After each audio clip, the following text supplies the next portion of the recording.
Friends and teammates remembered him in their own ways. ABC6 reporter John DeLuca has more. It's Friday night, and the Westerly Bulldogs are preparing for their game with the Barrington Eagles. On the surface, it looks like just another game. Just another Friday night. Finley, 67!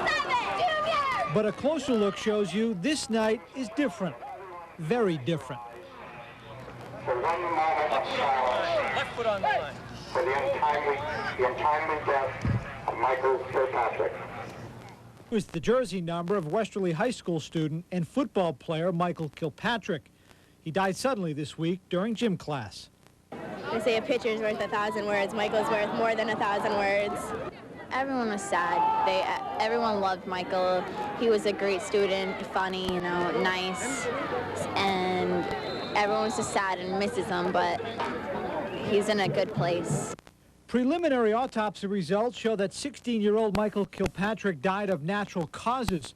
The exact cause of death is not known. However, there was no evidence that trauma or medication played a role. It was horrible, but the one thing everybody had to say was, it's not goodbye, it's just see you later. Michael's friends and classmates told me they will never forget their friend. They say they will move forward in life with his memory having a special place in their hearts. One note about the game, Barrington won tonight, 40-13 over Westerly. Ron? All right, thanks, John. For his home state on Sunday. Republican President World Church of the Creator. The controversial show is already on the air in New Haven and surrounding communities, and as protesters have learned, the U.S. Constitution protects every word of it. Man agrees, pointing to the already existing co-educational hockey and football teams. He says that the volleyball team is also completely open to both sexes and that it's his lack of ability that was the only thing that influenced the coach's decision. Well, for the New York Senate seat, she had rewarded big donors with overnight stays at the White House and the presidential retreat. Just do the math and you'll see why. It's been about 9 months since those Millennium New Year celebrations, and now there's a baby boom. The numbers seem to agree with the Hartford Hospital. Congratulations to all the parents. Covering high school football, Joe has all the action coming up. Miles? We send up our thoughts of love and part of his $1 million. Channel 3's fashion plate and model of grace, Dee Griffin. There she is. Looking. The Lights Friday Night Football checking in. The big battle between Southington and New Britain when we return. Plus, he's UConn's quarterback of the future, but tonight he had to worry about the present. Dan Orlovsky against West Haven. Friday Night Football is coming your way. Friday Night Football at Manchester High is coming up when next.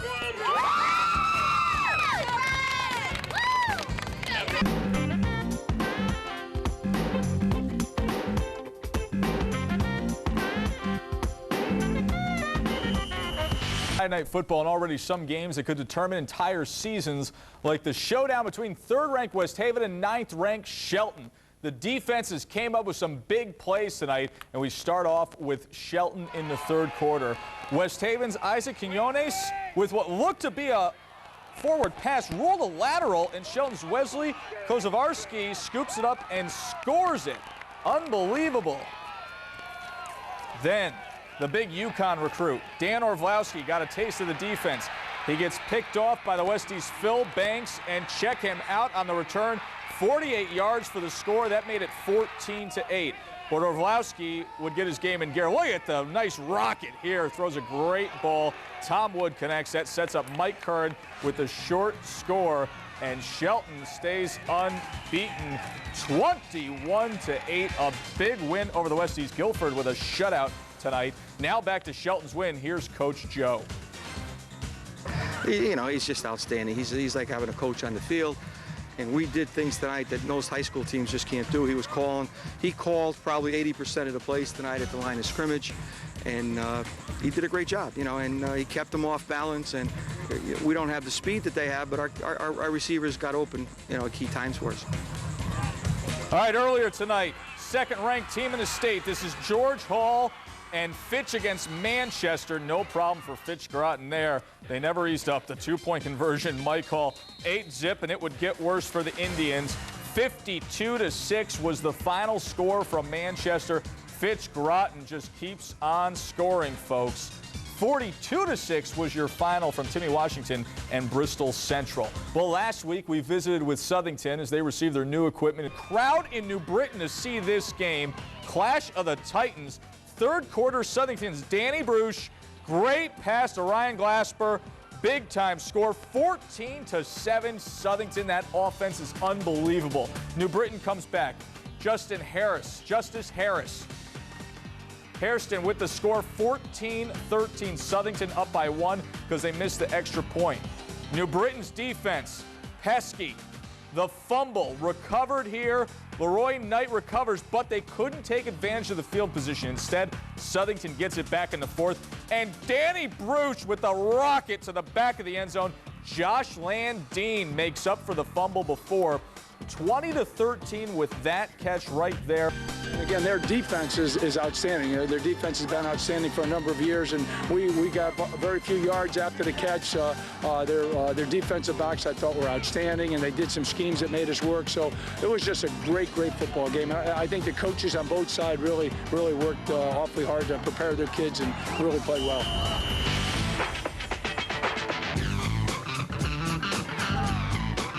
All right, Friday Night Football continues. Cheshire at North Haven.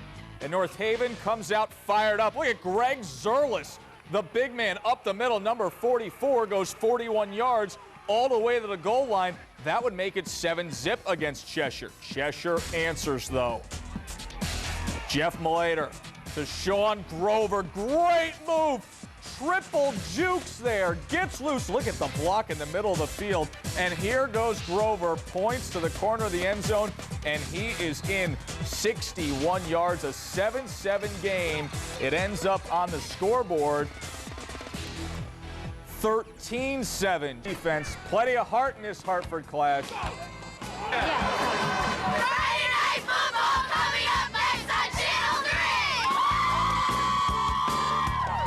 This year's squad is young and might need time to find itself. I think we're finding out that this team has some talent to it. It's just what kind of chemistry we're going to have game in and game out. How are they going to play as a team? And, you know, it's easier said than done. Our goals are to win in each and every game, but we got to take them one at a time. And it just so happens that we have homecoming this weekend, and it's Harvard, and it isn't hard to get these guys up for the Skippers in the white. Pat Hannon takes the opening kickoff back all the way, 83 yards for the game's first touchdown.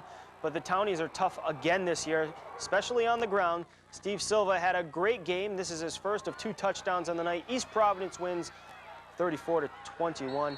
And finally, the Revolution. Come back to Friday Night Football. It wasn't long ago there was not a sports sciences academy. Now the little school that can. Today, taking on Bulkley, clash of the city schools, and take a look. They led 20-12 in the fourth quarter. Bulkley trying to make a rally, but the turnover. Red Rivera gets it for sports sciences. Then, later in the fourth, Bulkley again trying to go downfield against this defense. Tip ball, Red Rivera. Great pickoff. Huge play for the academy. Last chance for the Bulldogs. And SSA comes up big again. That defense ends it with a sack.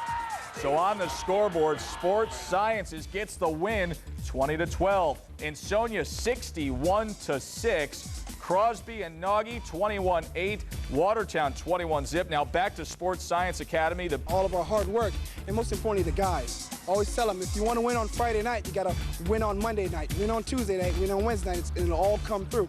And and the second thing we always say, the team that has the most fun will win the game. And throughout the whole night, we had the most fun. They did indeed. All right, huge crowd at Rockville, and hey, there's Samson the Ram. He's 8 years old now. Keep making those Ram sounds, Denise. Rockville's Ricky LaPointe. Look at him go here, 141 yards rushing. Set up a score later in the first half. Rockville going to the air. Eric shooting to Greg Jabs. They change it up to the passing game, and it works. 27-6 Rockville.